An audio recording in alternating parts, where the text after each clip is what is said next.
قاسي وطبعه عنيد، والذكريات العصيبة أجمل الذكريات.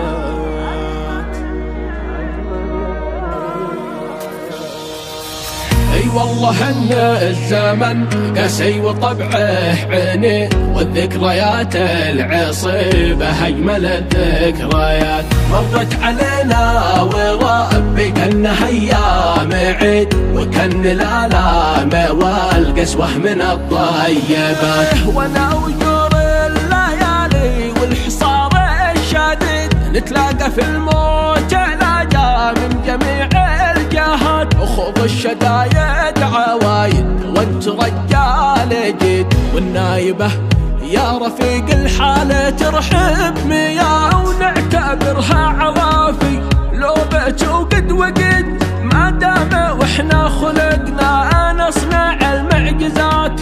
الدهر يسجد تواضع في رحاب الشهيد، والعز في ذكره توفى وقام الصلاة. حن الدموع القوافي من عيون القصيد، واسقط شعور البياضة والقلم والدوات. محن قلبي على بقعة وعيش رغيد، ولا تنهدت يا قلبي على شيفات. يكفيك لحظة تأمل ربما تستفيد، من قبل تغفل وتدخل في غرور الحياة. ادعس على النفس واتأمل بصورة شهيد، وخلي العين تسبح في بساط الثبات. علق بروحك وعيش التجربة من جديد، وعيش في عالم الأحياء جوهر وذات.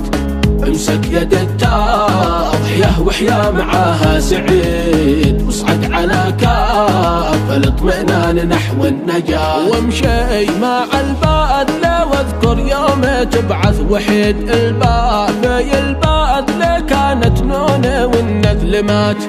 جرد شعورك من الدنيا ولك ما تريد، النفس وابليس لك مستنقع السهية. ارتقى ثوبك الراقي مفصل جديد، لا يحبطك ذنب ويجرك لسوء الممات. شربك وزادك زكاء النفس واكبر رصيد، فينفعك يوم يكشف كل ما جوفك.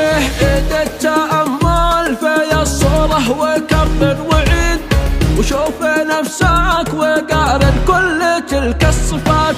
إن كنت للمال والسلطان ساعي مريد، حط الريال يحطك خد تحت الحفاة. لا تظهر الطيب والبطن يهودي مريد، خلي الخبيثات وتناول من الطيبات. ولا تجامل على البطل بمبلغ زهيد، وقيمتك في لسانك كل ما قالها.